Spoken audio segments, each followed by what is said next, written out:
esa sangre, hermana, no se haya derramado eternamente.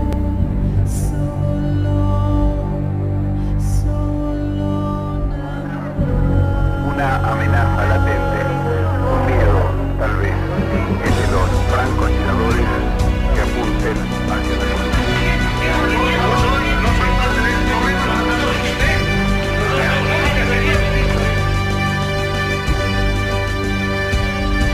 El general García Meza no es un cobarde, y eso lo saben todos.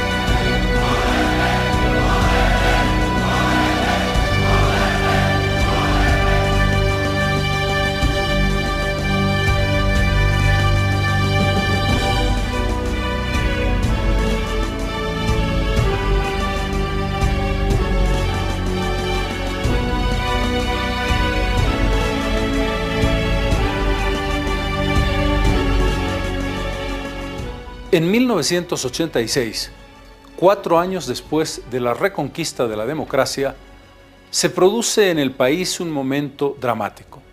Todos lo conocimos como la Marcha por la Vida. Vino poco después de que el presidente Paz Estenssoro tuviera que decretar el 21060, que marcaba un giro en la política económica global del país. La Marcha por la Vida responde al grito desesperado de los trabajadores mineros que quieren evitar el cierre o por lo menos la dramática reducción de Comibol, la Corporación Minera de Bolivia. El gobierno de Paz, que tenía que resolver la hiperinflación, se ve golpeado adicionalmente por la crisis del precio internacional del estaño. Y en ese contexto decide reducir casi hasta la nada a la empresa que el propio presidente Paz Estenssoro había creado el 31 de octubre de 1952. La Marcha por la Vida es la decisión espontánea, el grito desesperado de los trabajadores mineros que deciden ir a pie desde Oruro hasta La Paz para tratar de evitar lo inevitable, para forzar al gobierno a que no lleve adelante esa reducción. Esta es la historia de esa epopeya, pero es también, muy importante decirlo, la historia de cuáles fueron los antecedentes que construyeron en el estaño el símbolo positivo y negativo, paradójico, del desarrollo económico y de las condiciones durísimas de carácter social que vivieron los trabajadores desde que en 1900 aparece la mina La Salvadora.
Desde que en 1900 Simón Patiño descubriera la mina La Salvadora con la más importante veta de estaño en el mundo, el país se ligó a este metal. El llamado metal del diablo fue el sino de la historia económica boliviana hasta bien avanzado el siglo XX. En los años 20 y 30, 3 nombres, Patiño, Jócil y Aramayo, los denominados varones del estaño, controlaron todo el proceso productivo de la minería y controlaron el 80% de las exportaciones del país. El superestado minero se llamó, un bloque de 3 personas que en realidad estaban controlando casi la totalidad de la economía exportadora boliviana.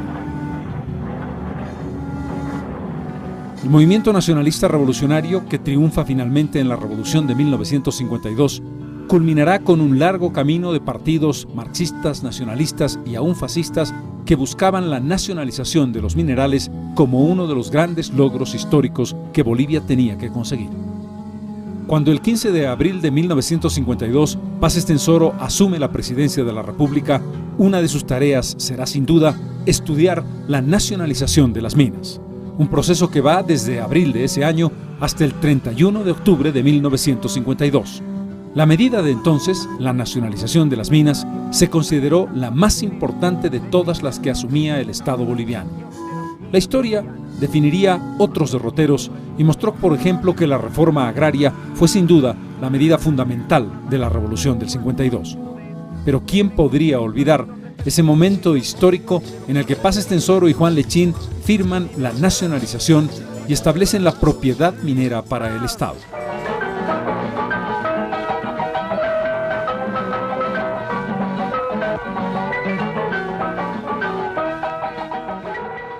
El decreto de nacionalización se firmó contando con el control obrero, una medida política sin precedentes en el continente que demostraba fehacientemente la importancia capital del poder sindical, cuya fuerza se mostró nítidamente en los 12 años de gobierno del MNR.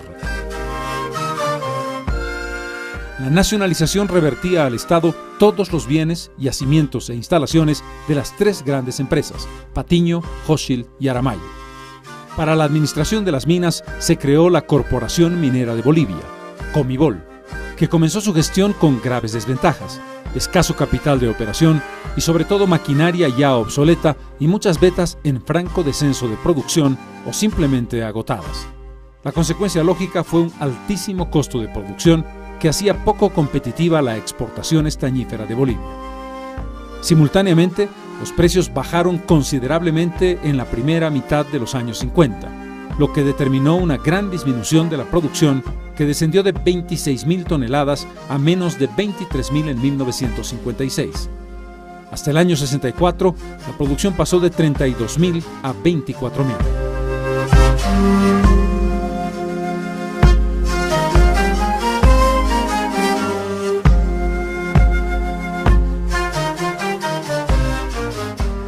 Por si fuera poco, a esto se sumó el famoso y demagógico cambio de razón social, por el cual se pagó beneficios sociales a todos los obreros de las minas nacionalizadas y luego se los volvió a contratar, lo que significó una erogación muy alta de dinero, creándose además inflación. La Comibol se descapitalizó por un monto superior a los $100 millones, una verdadera fortuna en la época. Pero el control de la minería por parte del Estado evitó la desmedida fuga de divisas y permitió recuperar el beneficio total de la producción para el país. Lo que no se hizo, y fue un gran error, es la creación inmediata de hornos de fundición que tardaron hasta la década de los años 70 en hacerse realidad.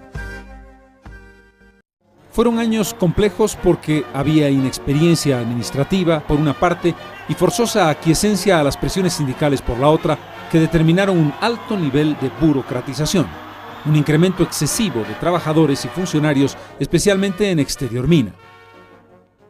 Además, el gobierno de la Revolución tuvo que pagar más de $21 millones en indemnización a los llamados varones del estaño. Pero sin ninguna duda, la nacionalización, que representó ingresos directos para el Estado, permitió el comienzo de la diversificación económica, la inversión en ingenios azucareros y sobre todo la transferencia de fondos que permitieron una fuerte inyección de dinero a yacimientos petrolíferos fiscales bolivianos. Esto dio lugar a que Bolivia se autoabasteciera de petróleo y pudiera exportar algunas cantidades. En el segundo gobierno de Víctor Paz Estenssoro, la situación de la minería era sin embargo crítica, a tal punto que se tuvo que establecer el llamado Plan Triangular. El nombre tuvo que ver con el apoyo de tres pilares: el gobierno de Alemania, el gobierno de los Estados Unidos y el Banco Interamericano de Desarrollo, que intentaron la recuperación por mayor eficiencia, tecnificación y solución de problemas de déficit crónicos en el ámbito de la propia Comibol. A pesar de todo, en las décadas de los años 50, 60, 70 y comienzos de los 80, Bolivia tuvo en la producción de minerales su principal ingreso de divisas. En ese escenario, sin duda, El mejor momento de los precios internacionales de los minerales en el siglo XX se dio en la primera mitad de los años 70, en plena dictadura de Hugo Banzer Suárez. Allí, el estaño llegó a venderse a $8.50 la libra fina. Fue el último momento antes de la gran crisis que enfrentaría el presidente Paz Estenssoro. En consecuencia, el estaño fue el motor de las exportaciones y la base de estas hasta el surgimiento del gas, que precisamente en el gobierno de la Unidad Democrática y Popular se convirtió por primera vez en la historia del país en una materia prima que ingresaba más dólares que lo que ingresaba el país por la exportación de minerales.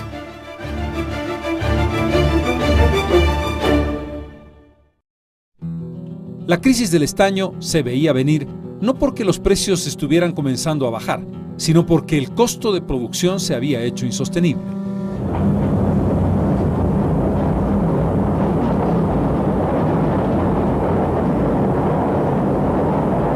El gobierno empezó a perder sistemáticamente y cuando vino la crisis económica casi terminal de la Unidad Democrática y Popular, simple y sencillamente estaba gastando 4 o 5 veces más en producir que lo que recibía por exportar. Comibol estaba objetivamente en quiebra.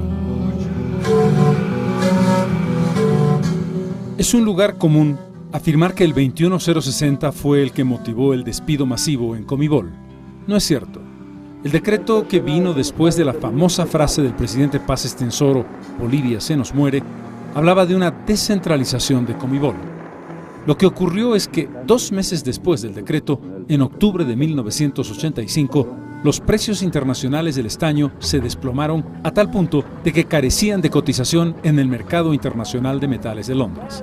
Esta situación dramática se mantuvo hasta marzo del año 1986, y cuando volvieron a aparecer sus cotizaciones, estas estaban por debajo de los $2. Simple y sencillamente era imposible continuar con una producción con el costo que a Bolivia le demandaba cada libra fina de estaño.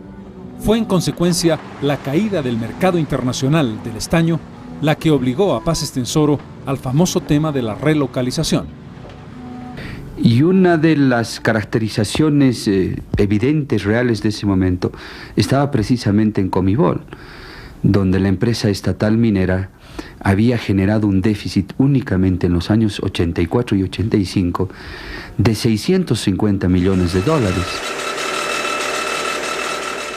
Esta empresa tiene mucha vida. Con una rehabilitación, con una buena planta, esta mina rinde todavía, se da buenas divisas todavía. Pero el gobierno no piensa en rehabilitar, no piensa en mejorar la empresa, ¿no? Creo que es un problema político que el gobierno tiene contra los mineros.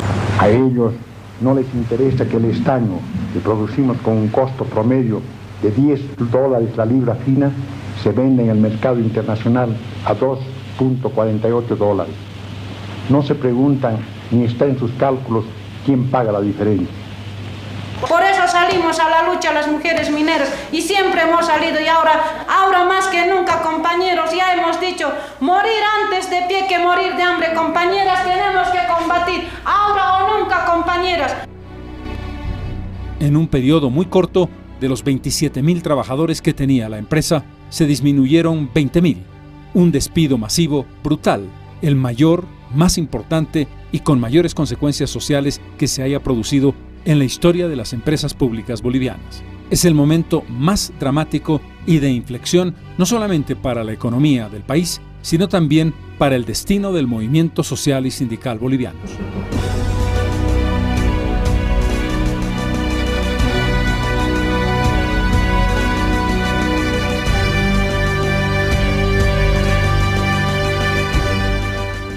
Esas estremecedoras imágenes de gente, hombres, mujeres, niños que abandonan los centros mineros con sus pocas pertenencias fueron el detonante de una decisión.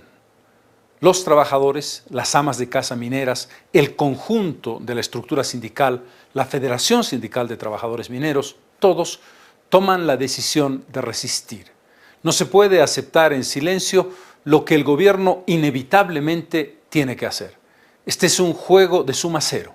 El gobierno que está atrapado porque el costo de producción supera largamente las posibilidades de llevar adelante una política que no sea de quiebra y desastre para la Comibol. Los trabajadores que ven que sus fuentes de trabajo desaparecen y que el hambre y la miseria se apodera de ellos. Por esa razón, desde todos los centros mineros del país se congregan en diferentes medios, lo verán ustedes en las imágenes, hacia Oruro para allí reunirse y tomar una decisión. ¿Qué es lo que en conjunto iban a hacer para enfrentar esta crisis que amenaza no solamente con sus fuentes de trabajo, sino con su propia subsistencia?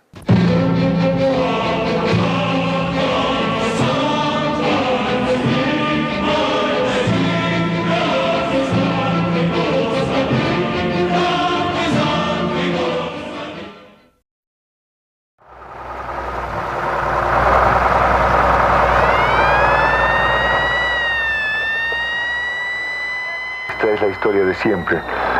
Nosotros no haremos nada por trasponer las barreras de los tanques ni cosas parecidas. Es una pena que el gobierno esté utilizando así a las Fuerzas Armadas.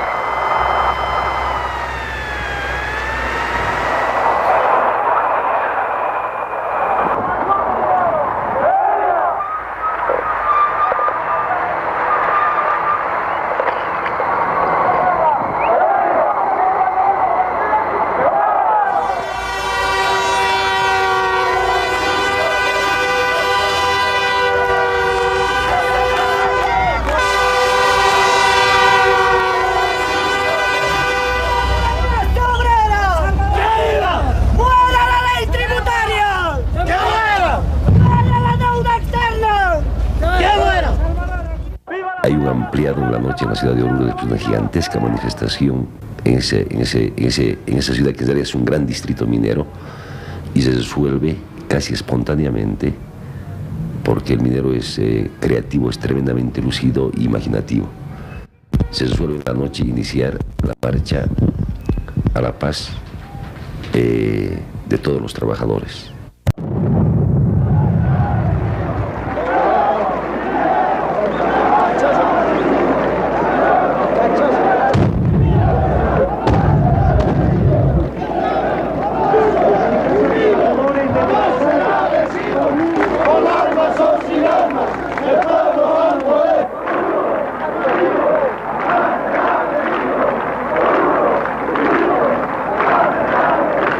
Compañeros, en estos momentos tan duros para nosotros y nuestras familias, tenemos la necesidad de hacernos sentir y expresar nuestros problemas cara a cara con el gobierno. Nosotros, los mineros de base, compañeros, sabemos que el cierre de las minas ocasionaría el desempleo y la casi desaparición de Oruro y Potosí. Tenemos que llegar hasta la paz, compañeros. No importa si es caminando, en una gran marcha que simbolice nuestra lucha. Una marcha, compañeros, por la vida de los mineros. Esa marcha era legítima de parte de los trabajadores mineros y de la gente que reside en los distritos mineros de Potosí y Oruro. Lo que pasó fue que a medida que esa marcha se fue desarrollando, se fue convirtiendo en una marcha de tipo político. Toda lucha por los salarios, por el trabajo, por las reivindicaciones sociales, que son objetivos que mueven a las masas, cuando se generalizan, se truecan en movimientos políticos. Se produjo esta expresión político y social de un grado y de una magnitud que considerábamos nosotros en ese momento como un riesgo para la estabilidad del gobierno y como un riesgo para la tranquilidad interna del país. Hay un abuso de usar un lenguaje tramposo, ¿no? La marcha por la vida estaba contra el modelo, ¿no? El modelo planteaba la privatización, la liquidación de la minería estatal. Nosotros defendimos eso y lógicamente estábamos políticamente enfrentados.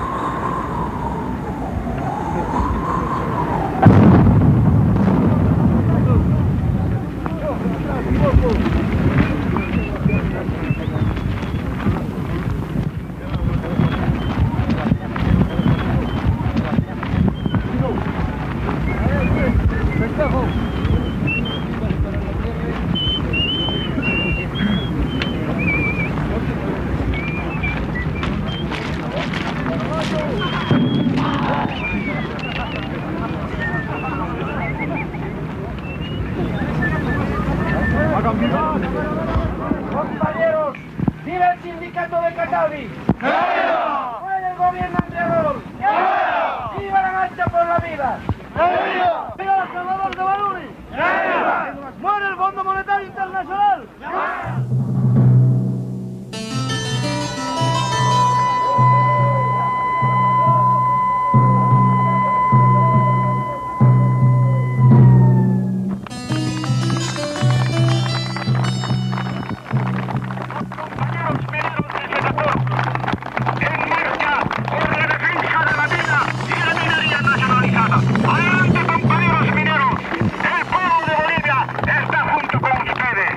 A través de conversaciones que se estaban manteniendo con las dirigencias de los trabajadores mineros, hubiésemos podido encontrar alguna solución para permitir que la marcha ingresara a La Paz.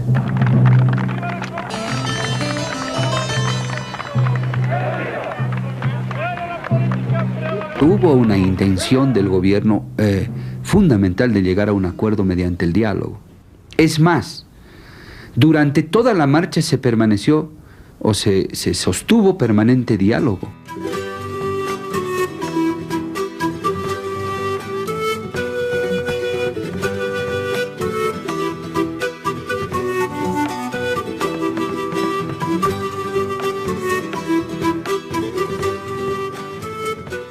Era tan abundante la comida que muchos compañeros tenían problemas de indigestión.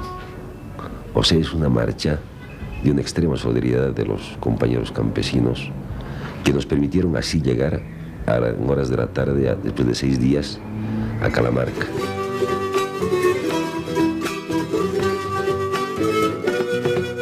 Había gente embriagada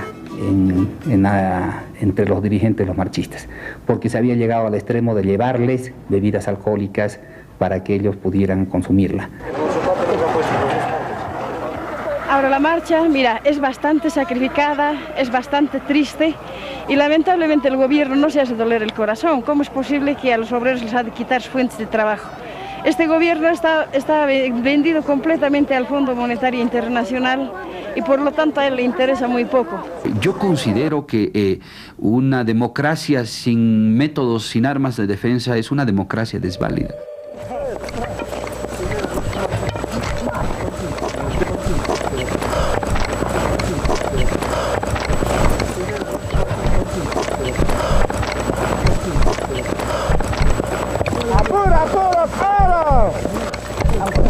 A medida que se acercaba la marcha hacia la ciudad de La Paz, había una especie de clamor entre la ciudadanía paceña de que evidentemente había que pararlo.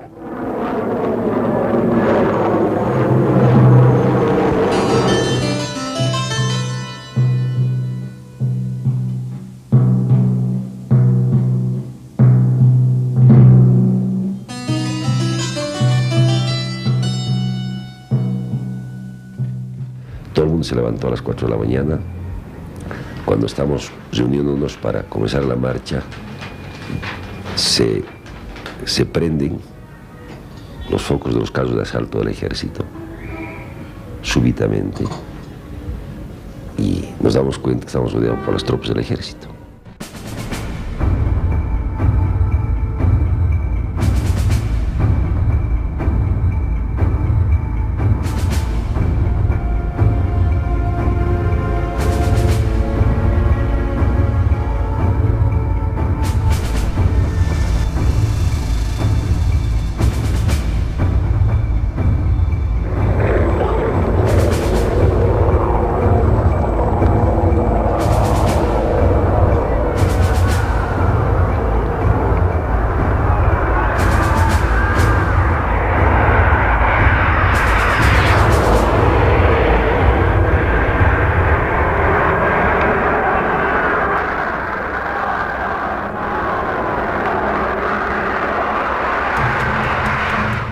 ¡Abajo el gobierno fascista! Venimos la conferencia episcopal, el Consejo Permanente y el Arzobispo de La Paz en un problema humano, llevando medicinas, alimentos y agua para esa gente que no tiene nada. No es manera de proceder esta. Es la violación más profunda de derechos humanos, el derecho a la vida. Si retornamos, ¿a qué pues vamos a volver? Si allá en las minas ya no tenemos nada, ya no podemos aguantar más esta hambre, esta miseria. Hemos avanzado hasta aquí con tanto sacrificio que no podemos volver. Necesitamos llegar hasta la paz y hacer valer nuestros derechos. Queremos que nos dejen pasar. Queremos el diálogo con el gobierno, porque volver es perder todo. Estamos sitiados y la Federación de Mineros no quiere, bajo ningún punto de vista, que ahora se derrame sangre de ninguna compañera, de ningún compañero. Porque no nos van a dejar pasar todos los secretarios generales de los sindicatos en voz de sueldo, negociar nuestro despliegue en orden a nuestros propios distritos mineros.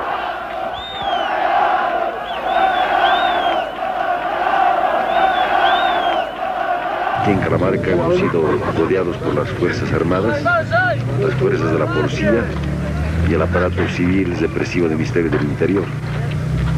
Además de estar sitiados, hemos estado en los hechos prisioneros. Los 8.000 trabajadores hemos estado prisioneros acá en esta zona. El ejército tenía la orden de no hacer avanzar un solo paso más a los trabajadores mineros. Y nosotros hemos resuelto, después de una discusión de un balance político, dar este paso atrás para preservar la vida de nuestras compañeras y compañeros trabajadores. Y el que habla, juntamente con los compañeros de ellos, dijimos, nosotros vamos a encabezar el romper el cerco. Eso significa que no sabemos cuántos compañeros han de morir. El operativo que se ha realizado en el altiplano ha sido un operativo de disuasión, sin ninguna características de violencia.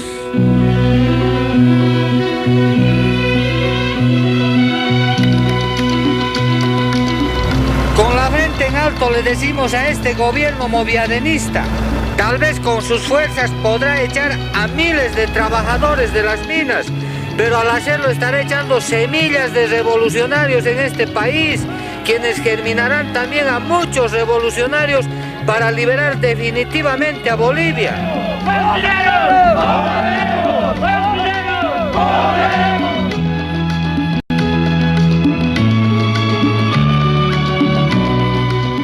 Bolivia ha vivido desde la reconquista de la democracia momentos de muy fuerte tensión social.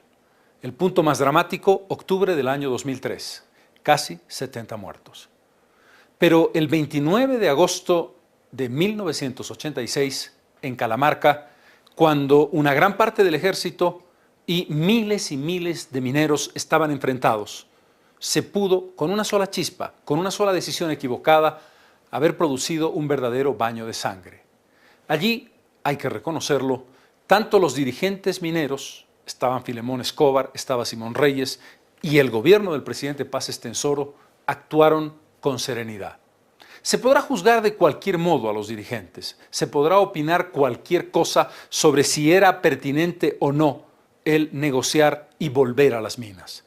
Pero después de lo que vimos con el paso de los años, es indiscutible que los dirigentes de la Federación de Mineros tomaron una decisión para preservar la vida y el gobierno llevó la presión hasta un límite que no fue el del uso de las armas, que después estallaron tantas veces a lo largo de nuestra historia. A pesar de ello, se quedó un sabor amargo de crítica, de análisis, de lo que pasó después, de echar cuentas a quienes habían decidido frenar la marcha y volver al punto de origen. La historia, sin embargo, y esto siempre ocurre, dejó lecciones y dejó semillas y dejó un fuego encendido. Lo que vivió la democracia después de la Marcha por la Vida es una prueba de ello.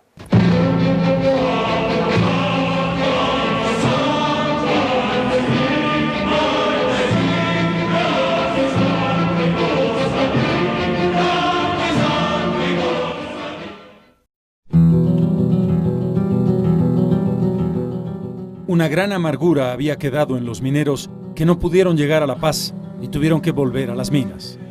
Como consecuencia, un debate, la crítica durísima a quienes habían dirigido al movimiento obrero, Simón Reyes y Filemón Escobar, y lo que sería un cambio radical en la dirección de la Central Obrera Boliviana.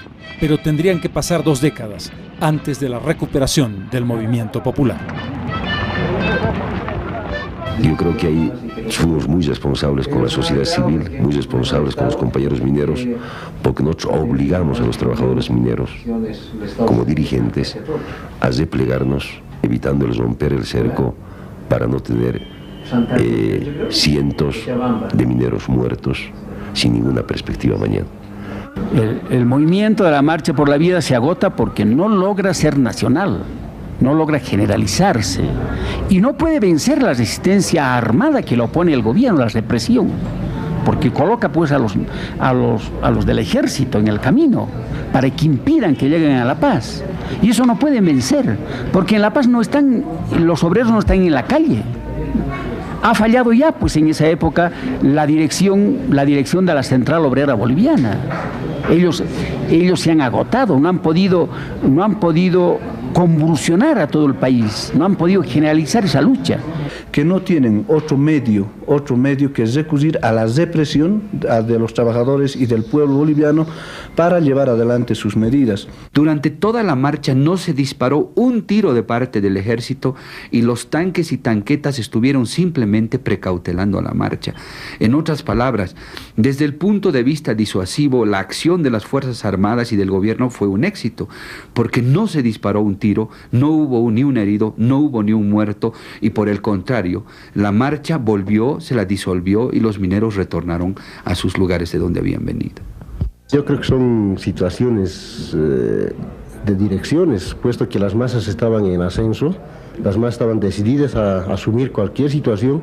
Lamentablemente las direcciones son los que mediaron, los que apaciguaron por la firma de un convenio que hasta ese momento yo lo considero sigue traidor.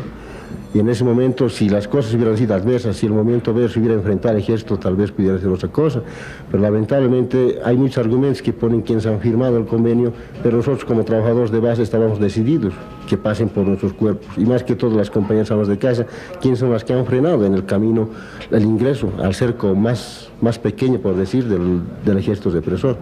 La situación nuestra era dramática.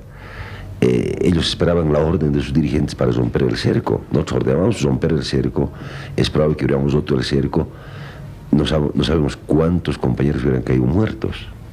Este es el primer enfrentamiento con una realidad que no te imaginas cuando estás en la lucha social.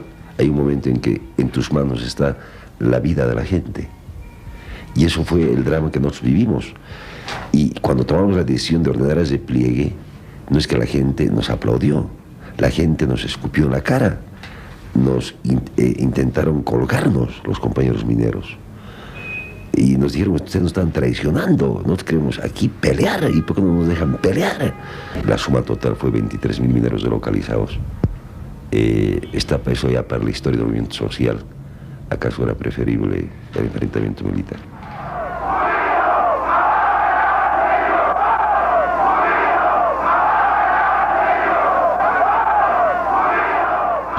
Hago una fraternal exhortación a los bolivianos, a todos, sin distinción de posiciones políticas, para que podamos levantar a nuestro país de su postración, que seamos lo suficientemente generosos para pensar en magnitud nacional y no en intereses sectarios. Tomemos el camino del servicio de los intereses superiores de la nación y establezcamos un pacto para salvar a la patria. Y cuando me refiero a este nuestro pedazo de tierra, incluyo sin duda a los hombres de la clase trabajadora que merecen un mejor futuro. Agotaremos todos nuestros esfuerzos para que así sea. Ayúdenme a levantar el país de los escombros. No nos dejemos derrotar por los problemas y así seremos dignos del nombre de bolivianos. Ese discurso marcó el fin de la influencia histórica de la Federación Sindical de Trabajadores Mineros de Bolivia. Desde la década de los años 40, los mineros habían sido la vanguardia popular y quienes se habían enfrentado al Estado o se habían aliado a él cuando éste marcó la revolución. Ese cierre, sin embargo, a mediados de los años 80, no hacía pensar ni remotamente lo que vendría en sustitución de la influencia minera. Sería el movimiento cocalero, las 6 federaciones del trópico, quienes producían coca ilegal en el Chapare, quienes marcarían el cambio desde fuera del sistema político y llevarían finalmente a la presidencia de la República, en el contexto de movimientos sociales de diversa naturaleza, a un indígena como presidente en el año 2006. de soldado en reserva de las Fuerzas Armadas a capitán general de las Fuerzas Armadas. El 29 de agosto de 1986 se cierra dramáticamente una página de la historia de la minería, de la política y de los movimientos sindicales de Bolivia.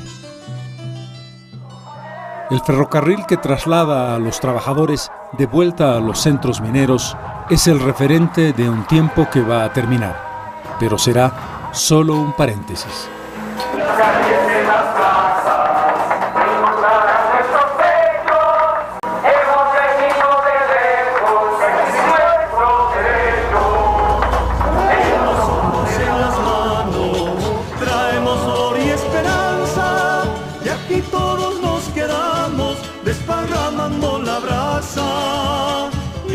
Todos nos quedamos desparramando la brasa.